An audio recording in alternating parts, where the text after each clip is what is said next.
Hey, and welcome back to the Ghost Monster channel.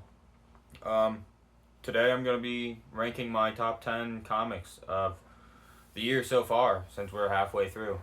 Um, yeah, that I did this via every week when comics come out. I read as many of the new ones that I'm interested in as possible, and then rank those at the end of the week when I'm done reading them. And then at the end of each month, I compile a top 10 of the comics from that month, just based on the weekly rankings, kind of feeling out which of the top ones in the weeks of that month were my favorites to read. And then, yeah, at the end of the year last year, and now halfway through this year, I've been able to compile a list of a top 10 from that, based on what was most frequently appearing on the top 10 lists across each month. For example, the 10th on this list as 2 of 6 months so far, in which there was an issue that came out, and I uh, enjoyed it enough to put it in the top 10 of its respective month of release. And the number one has all six every month so far that this comic has come out. I've enjoyed it at least enough to put it in the top 10 for that week or for that month. And so, yeah, I'll just hop right into it. Um, I've got 5 honorable mentions. Um, it's worth noting real quick that none of my top 10 are Marvel comics. I've actually given up on most Marvel comics. I just don't really enjoy them right now. I haven't enjoyed a lot of what they're doing. I'm probably going to talk about that eventually if I give more of them a chance, or maybe I'll do a separate video that I just address relating to Marvel comics, but they just haven't really been for me. So I've got almost exclusively DC comics on this list. Actually, exclusively DC comics in the top 10, but my honorable mentions are all indie comics, and then Ultimate Spider-Man. Ultimate Spider-Man is the only Marvel comic appearing in any form on this list, and it's as an honorable mention because it felt strange to not have any Marvel comics on this list. But um, Ultimate Spider-Man is admittedly the only Marvel comic I'm still reading on a regular basis. I've been enjoying it quite a bit. I like the Ultimate Universe idea, but a lot of them have those series have kind of moved a little too slow for me. And I think that's kind of my issue with Marvel more generally, just to briefly cover that, is that they don't get to the point. And it feels like I'm getting pulled along and teased for stories throughout the story while I'm reading it. And it's tiresome. It's tiresome. So, yeah. First honorable mention is Ultimate Spider-Man. Additionally, I've got Free Planet. Free Planet is a new series from Image Comics that has been very, very good so far. An amazing, thought provoking, creative comic that is unlike anything I've ever really read before, that really world builds from scratch so deeply and feels familiar, even though it's simultaneously so science fiction and so unfamiliar. And that's the only reason it's not in the top 10, is that it's early into the series, and I found myself almost lost because of how much is going on. It's just a lot to comprehend at times. Then in my honorable mentions is the one shot Free for All. It's written by the same uh, guy. I can't remember his name. I believe his last name is Horvath. Um, just off the top of my head, who was writing Beneath the Trees Where Nobody Sees, which I enjoyed quite a bit last year, and the sequel of that is coming out soon. So yeah, Free for All, number one of one, is a comic that essentially sees a dystopian outcome of capitalistic society in which Uh, there's gladiatorial battles between mega millionaires to determine whether each and that have been selected for this battle will either give half of their money to charity or fight to keep it in a battle to the death with somebody else. And the plot of this follows a divorced couple who are set for battle. Um, yeah, it's quite the tale. I enjoyed it quite a bit. Um, it's a bit gruesome, but it was an enjoyable read. I kind of wish there was more in that universe, and it's a very intricately self-contained story. Additionally, Vatican City. It's a 3-issue series by Mark Millar. Mark Miller. I've heard it pronounced both ways. It's about vampires taking over basically the whole world, except for Vatican City, and that's really the basis of the plot. That's all you really need to know. The whole story is told and finished within 3 issues. So, yeah. On the note of vampires, Knights number 12 came out this year. I don't recall if 13 came out, but uh, Knights has been coming out a little bit slower this year. I've been loving Knights ever since the beginning from Image Comics. Titmouse that did Big Mouth, amongst other animation shows, are making a show out of Knights, and I'm extremely excited for that. So, my cat's meowing. Not sure if you can hear. She wants attention. A ball, a stress ball. That's all it took. Um, so those are my honorable mentions. I've been enjoying Knights quite a bit. It's got a very fresh art style, very um, rich in color, saturation, and it's very stylistically different. It's very um, unique all around. It's kind of fantastical in a way that's very intriguing, and it is very heartfelt at the same time.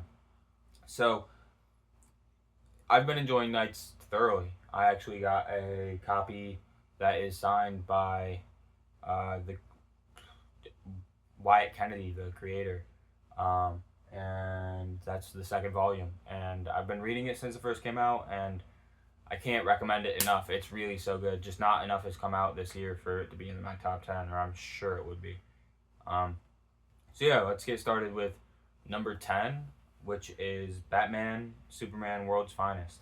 Uh, the ones that came into top 10s previously throughout this year were the annual that came out and issue 39, both of which tied into the We Are Yesterday event, which I personally enjoyed quite a bit. I'm a Flash fan, so I'm a Gorilla Grodd enthusiast. So that whole story was quite memorable, yeah, memorable, and it seems like it's beginning to shift the status quo of DC again, which they seem to do maybe a little too often at this point, but it seems like they're starting to try to like settle into a place. Um, and there's you got to keep the stakes building to get to a point where you can have a crisis type event and change that status quo for a longer period of time. And it seems like that's what they've been building towards. And Batman Superman World's Finest was an excellent series, and has been an excellent series from Mark Waid. This whole this whole run, really, 40 issue Mark Waid World's Finest excellence. Yeah, so that's at number 10. Number 9. At number 9, I've got Absolute Martian Manhunter with issues 2 and 4 being in top 10s for the months they came out in. Absolute Martian Manhunter, it's been very, very unique.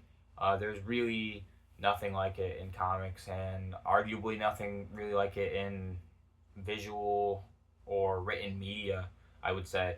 It's, yeah, it's so unique to see visually what it might be like, essentially, to have the ability to read minds, as Martian Manhunter does, and it's also extremely uh, unique as far as superheroes tales go, because the character who is Martian Manhunter in this seems as though he's kind of entirely unaware of his current situation and what caused it. But it makes for quite great storytelling. All right, I'm gonna pause this. My cat is really whining for attention. I'll be back. Okay, I'm back. If it sounds like there's something else going on, it's me playing with my cat off screen because she's losing her mind to not be fighting. She loves to fight. So, yeah, Absolute Martian Manhunter has been a very enjoyable, very unique series so far. So that's at number 9. Number 8, I've got Green Arrow. I admittedly wasn't a fan of Green Arrow's all-in kickoff right away. And I wasn't really following this series beforehand when Joshua Williamson, one of my favorite writers, was writing it. It started to really pick up for me with the Stillwater volume, or arc, I suppose you might say, because it's so noir. The art right now is so gritty.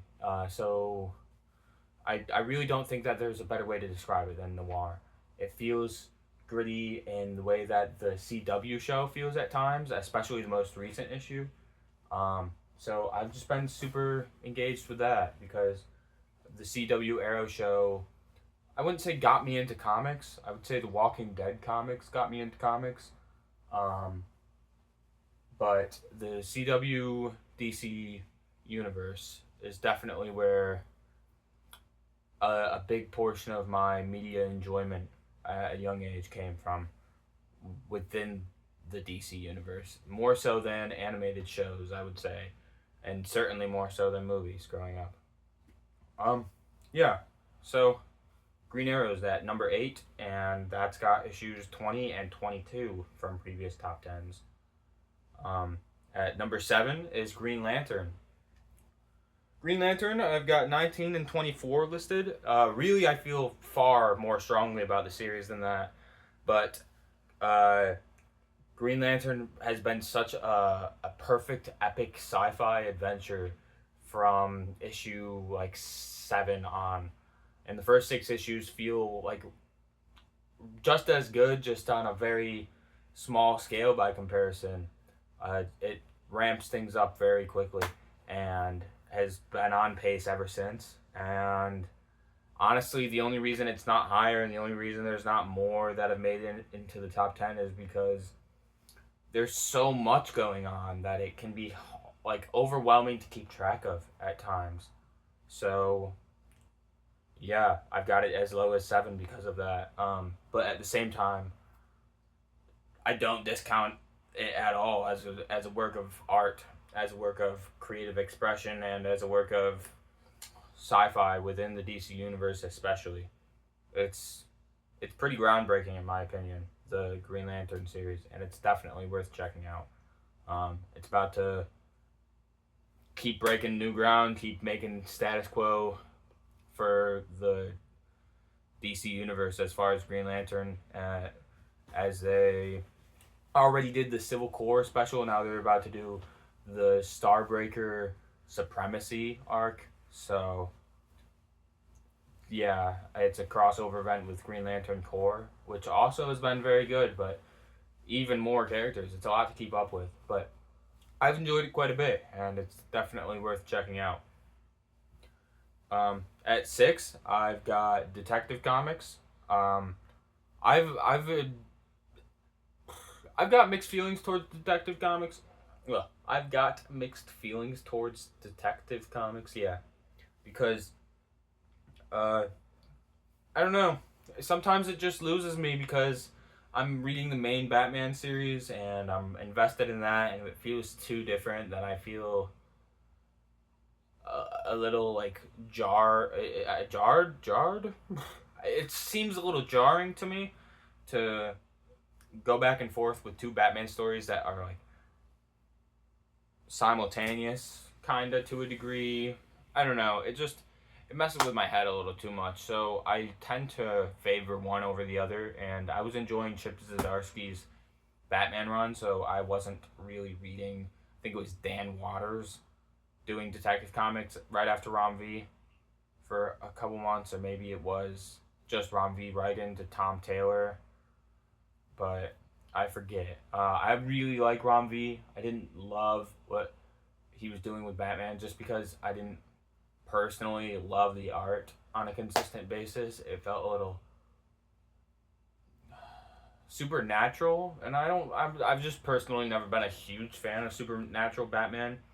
I really enjoy grounded detective style Batman stories, as this list will continue to prove. But I don't hate supernatural Batman. Um, that all being said, I didn't love Ron V's run. I couldn't really quite get into it. I do own a couple issues of it somewhere up in here. But I I really only read the couple of issues that I own. Yeah. That being said, Detective Comics, yeah, it's 1095. The annual and 1098 are all from previous top tens. It's at number 6 on this list. I really enjoy Tom Taylor's writing. He seems to have like a deep understanding of the sentimental values of the heroes that he writes. So it's all a little romantic, kind of, even when it's very fighty, very classic, like as far as what you might expect from a DC or just a superhero story in general.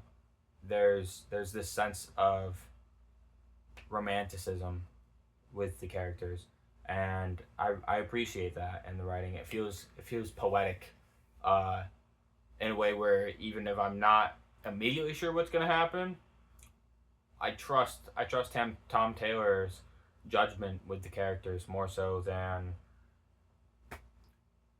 I don't know. I don't want to diss anybody. No names immediately come to mind. I just kind of think of Marvel comics more generally. Uh,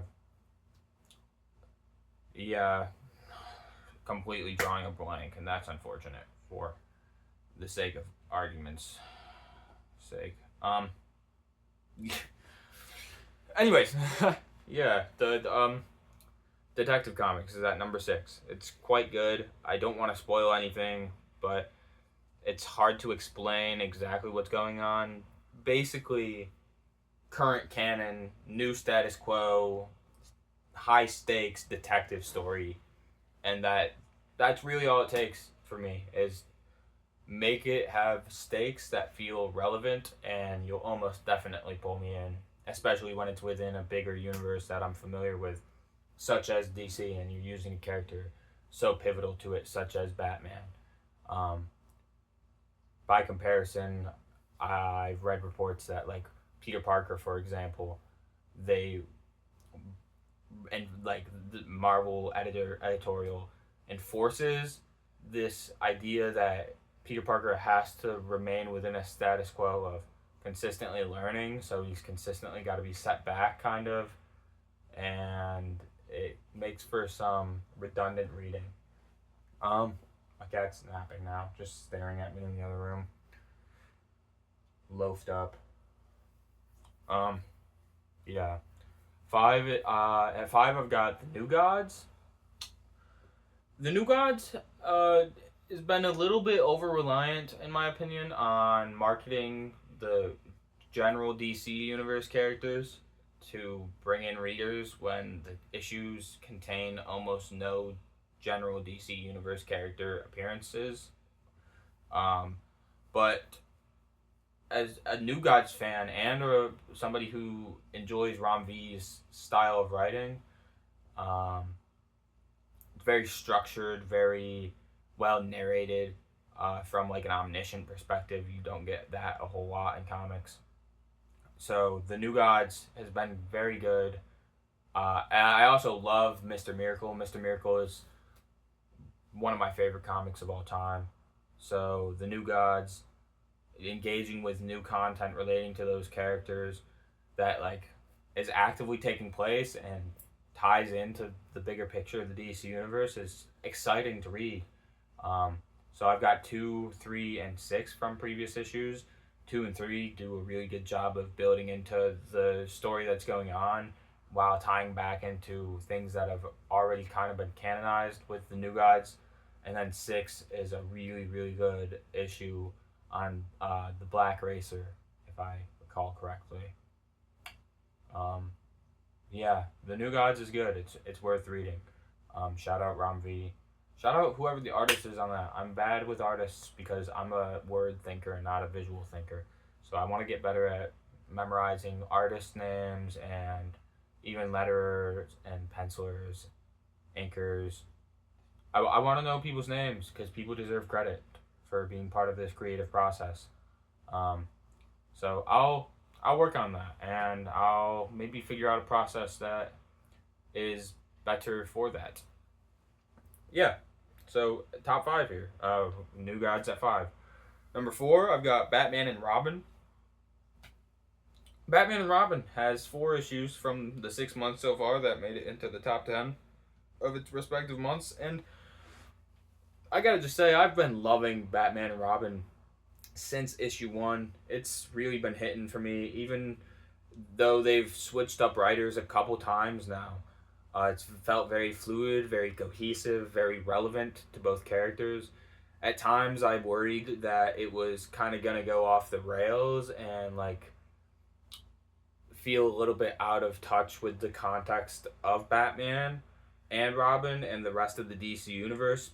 Which, again, that's kind of my issue, is when things don't really seem to make sense on a timeline. So all the stakes kind of feel like they're neutralized by one another, because like I know Batman, for example, can't die in the Rom V run or the Chip Zdarsky run because, and not that I think Batman's gonna die or like I need Batman to always be at risk to actually die, but like I know that nothing so incredibly groundbreaking could happen that would be immediately preventative of the other writer's ability to do things that are actively happening in the other writer's story because they're coming out concurrently, especially when there's not like a crossover event planned between the two.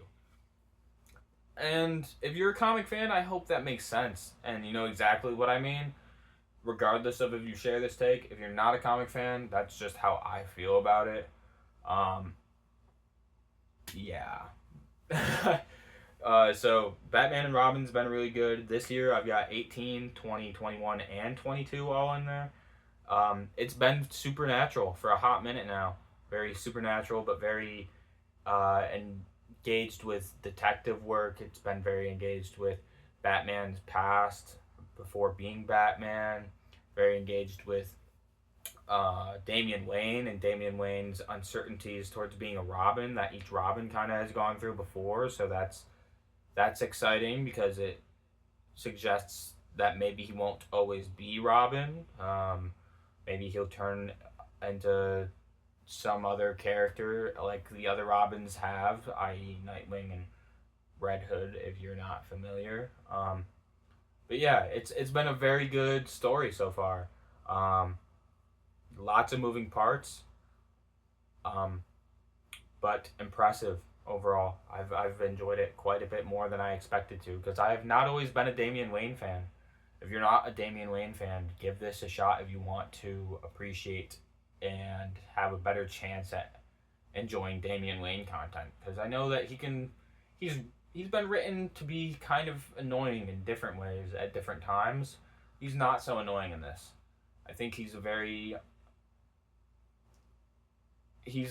character that's easier to feel for than he has been at any other point, I would say. So that takes me, not like I segued or anything, but I'm gonna. That's all I've got to say about Batman and Robin. I've been enjoying it quite a lot. I believe that might also be Joshua Williamson, but I don't want to misquote because it could be Philip Kennedy Johnson. I'll actually just check real quick. Batman and Robin. I've got my laptop right here because that's where I keep all these notes relating to my comic rankings. And I also use League of Comic Geeks, leagueofcomicgeeks.com, to track what comics are coming out, what comics I'd like to be reading, and what comics I've already read, and what I would rate them so that I can make these rankings in the first place. Yeah. The volume and the arc that we're currently on is called Memento, and yes, that is written by Philip Kennedy Johnson, with art by Javier Fernandez, and Carmine Di Jean Domenico. If you can pronounce that, type that out for me, because I can't. It's spelled. I took Italian. I'm kind of embarrassed. I took a semester of Italian in college. Can't pronounce this for shit, but it's Giandomenico. Jean Domenico. Can't. I've just done like I'm choking on my tongue almost. Colorist is Marcelo Maiolo, and Miguel Mendonca, and the letterer is Steve Wands. Previous to this arc by Philip Kennedy Johnson, it was Joshua Williamson who did a little arc called Growing Pains that related to Bane and their relationship with Bane. If you know anything about Batman, then you know exactly what I'm talking about. And that was quite good, especially because it related back to the stuff that happened in Tom King's run. If you know, you know. If you don't know, read Batman comics, because that was a bit ago now. But yeah, and before that arc, it was still Joshua Williamson. So I was actually wrong about the number of writers that were on this series. Joshua Williamson picked it up for 2 arcs, and then it went straight to Philip Kennedy Johnson, who's been writing it ever since. And Philip Kennedy Johnson has been writing it well. I enjoy the detective angle that he usually takes, and the pacing of it is pretty good. And even though it's got supernatural elements, and I just talked down on supernatural Batman, it doesn't feel as though it's forced. It doesn't feel as though it's over the top. It doesn't feel like I'm being haunted to read. It feels like I'm reading a story about, and not that like I'm regularly like reading comics where people are being haunted and I'm like, oh, me, no, ah. It's more so like I'm not super immediately scared of supernatural phenomena, so some things are written in a way that seems to suggest expectations of fears of the supernatural, and I'm more connected to the idea of the in-story stakes, not getting my own heart pumping, because I'm not super scared of that, and so it just feels a little forced sometimes. But not in Batman and Robin, I would say. Batman and Robin does it well. At first it seems a little bit forced, maybe you could say, because the first 2 arcs aren't like that, but it's quite good. And yeah, that's all I've got to say about Batman and Robin. post fake segue. 3, I've got Superman. Superman is a lot like Green Lantern in the sense that it's been so epic, and it's just been so impressive to me that it's like on its own scale. And whether or not things come into the top 10 has less to do with quality and more to do with like my ability to understand and remember everything that's going on, because there's so many moving parts. That being said, I've got issue 22, the Lex Luthor special, issue 25 and issue 27 all on this list. I've been loving Superman. It feels epic. It feels, I know I said that about Green Lantern too. It feels not fresh in a way where it's like new, but like, what's the word I'm looking for? Not exciting either. I don't know. In the sense that if you're considering seeing the new Superman movie because that's an exciting new start for Superman, and he's already kind of established as a hero to some degree, it seems, but it's still like super awesome to jump into. This feels like it would be perfect to read as a series immediately after watching that movie, with no context and having not seen the movie yet. Because it's just, it uses a lot of the classic characters, it introduces new characters, it plays upon themes and recurring patterns of character interactions in a way that it sometimes is a little bait and twisty and catches me off guard, at least. But at the same time, it's still Superman at its core. It's still truth and justice and hope, and Superman figuring out what to do and how to save the day, essentially, even if at times that leaves him guessing and desperately like scathing his way through a mess. Yeah, it's been an excellent run. Also Joshua Williamson. So Joshua Williamson's the man. In my opinion, I love Joshua Williamson's writing. He got me into DC Comics, I would argue, with the Flash run that he did. I loved the Rebirth Flash run and read it for about 50 issues before I just stopped reading comics a little more generally. Oh. Hey, I'm back. You probably didn't know I went anywhere. I had to run to the bathroom. LOL. So, after Superman, we've got the top two. Number 2 is Batman Dark Patterns. Batman Dark Patterns is written by Dan Watters, I believe. Dan Watters, who currently does Nightwing as well. I feel as though I'm misquoting all of a sudden. That's concerning. So if you'll give me just one moment, I'm actively trying to find Batman Dark Patterns in my poll list. Batman Dark Patterns probably comes out like next week. Yep, number 8. Not next week, the week after, the 9th. Yes, Dan Watters. This series has been essential Batman reading. If you're a Batman fan, you should be reading Batman Dark Patterns. Batman Dark Patterns is taking place in like the second, third-ish year of Batman. It's not Batman Year One, but it's essentially a sequel to Batman Year One. It's all very down-to-earth, detective-based Batman, reminiscent of the movie that came out like 3 or 4 years ago now. It's unbelievable to say out loud, but yeah. So it's very down to earth. The art and the paneling is all just so unique and so vibrant, and really brings the story itself to life. And at the same time, it's quite unpredictable, and it's an intriguing setup too, because it's not just like a maxi series or a mini series about Batman doing this. It's 12 issues, and each 12 issues made up of four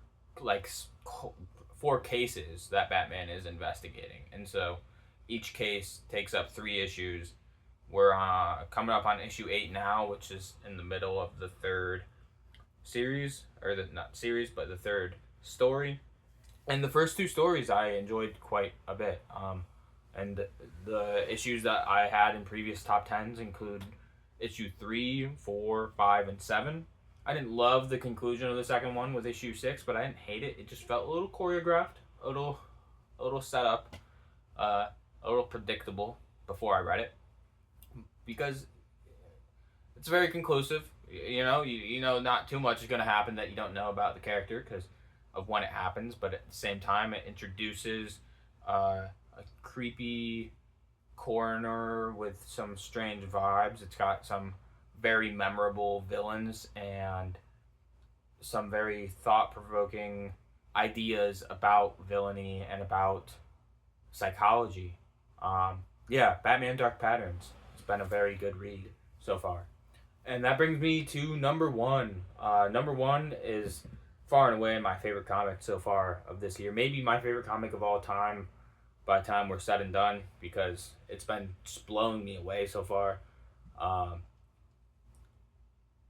yeah, the only issues of this that are not top 10 all time were issue or I don't know what I'm trying to say. The only issues that weren't top 10 in their months this year that have come out for this series, or because they came out last year, what I was trying to say, don't know if that even made sense. But what I am trying to say is Absolute Wonder Woman is a masterpiece. It is a perfect blend of fantasy and a little bit of like what you know about Wonder Woman type magic, but simultaneously like DC lore and more general mythological lore. Um, a lot of emphasis on compassion. Simultaneously, she's a fierce warrior. Very admirable character. Very much the type of representation that, in my head, I suppose Wonder Woman always is. And sometimes Wonder Woman seems a bit more reserved in writing than in the mainline DC continuity. But the Absolute Wonder Woman has been perfect. I've got issues 4, 5, 6, 7, 8, and 9 all in the top 10 of its respective months. Again, what I was trying to say is that 1, 2, and 3 only aren't on there because we're only 6 months into the year, and those were all on the top 10 last year. And at the top 10, it was on my top 10 of the 2024 list because of that. Even though there were only 3 issues, I was ranking each of those issues in the top 10 as well. So I suppose my point is that Absolute Wonder Woman is it's beautifully drawn. It's inspirationally written. And at the same time, it's just mesmerizing. It's like reading a fantasy novel like no other. Um, it's great, and I would recommend it if you are unfamiliar with Wonder Woman, or unfamiliar with comics, or unfamiliar with DC Comics, or whatever it may be. This is the perfect comic, I would say, to introduce anybody to that wants to read something magical and transformative. It's this. It's been an excellent read. It's over the top at times in a way that's fun. Her sword, for example, is like comically large at times, in the way that I don't know. It's epic.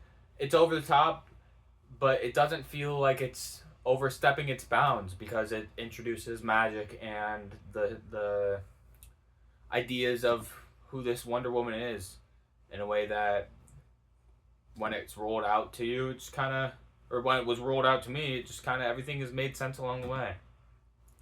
So yeah, I've been loving this Wonder Woman run so far. They did like a 5 issue arc that opened up the series and introduced everybody to the character. Then there was 2 issues with a different artist that did a telling of the story of